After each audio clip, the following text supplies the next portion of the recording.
मध्ये प्रचार जसं मतदान जवळ येते तसं तुमच्या प्रचाराला जोर आलेला आहे. राज्याचे जे एखादे आपले मुख्यमंत्री साहेब आहेत यांची एखादी सभा होण्याची शक्यता आहे. या पार्श्वभूमीवरती फलटणकर नागरिकांसाठी काय संदेश देऊ इच्छिता आपण? मी फलटणकरांसाठी एकच संदेश देऊ शकतो की गेल्या 30 वर्षामध्ये जे फलटणमध्ये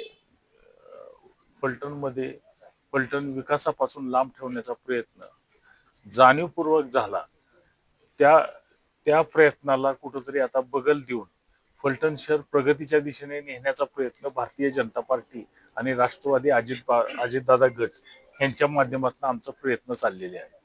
लोकांना लोकांना 30 वर्षात काय झालं, समोरच्या विरोधकांना आज अशी परिस्थिती आहे की त्यांनी 35 वर्षामध्ये या फलटणमध्ये एकही विकास काम त्यांच्याकडे दाखवायला नाही की आम्ही आम्ही हा विकास केला. म्हणजे अशी परिस्थिती असताना सुद्धा ही लोक मतं मागतायत. हे हेच आश्चर्य आम्हा सगळ्या फलटणकरांना वाटतंय की आपण कुठलाही विकास काम न करता लोकांच्या लोकांच्या आशेला, लोकांच्या विश्वासाला आपण पात्र राहिलो नाही आणि तरी सुद्धा आपण लोकांच्याकडे जाऊन आपले चिरंजीवांना उमेदवारी देऊन आपण मतं मागताय. ह्याच्या एवढं दुर्दैव आज फलटणकरांच्या समोर दिसत नाही. हे हास्यास्पद बाब हे सांगताय तुम्ही, बरोबर आहे. तरी सुद्धा आपण बघितलं की उमेदवारी अर्ज दाखल केले त्यावेळेस त्यांनी एक जे स्टेटमेंट वापरलं होतं की राजा आणि धनी, त्यालाही अतिशय चांगल्या पद्धतीने तुम्ही उत्तर दिलं होतं.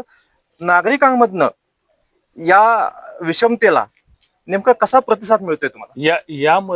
यामध्ये जे उमेदवार आहेत त्यांनी त्यांची मानसिकता फलटण शहराला दाखवून दिली की अजूनही त्यांच्या डोक्यातनं राजेशाही गेलेली नाही आणि समोरच्याला आपण एक एक तुच्छ लेखण्याचं जे भूमिका आहे, भावना आहे, ती त्यांच्यातली अजून गेलेली नाही. म्हणजे याच्यावरूनच दिसतंय की त्यांच्या समोर नागरिकांची भावना, फलटण मधल्या नागरिकांची इमेज काय आहे.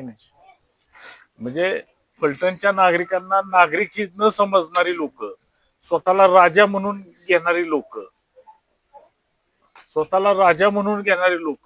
आज आज ह्याच जनतेकडं ज्या नागरिकांना आपण हिनवलंय त्याच नागरिकांच्या 20 तारखेला फलटणकरांनी एवढं निश्चित केलेलं आहे की भारतीय जनता पार्टीचे उमेदवार आणि अजितदादा गट राष्ट्रवादी काँग्रेस यांचे उमेदवार कमळ चिन्ह आणि घड्याळ चिन्ह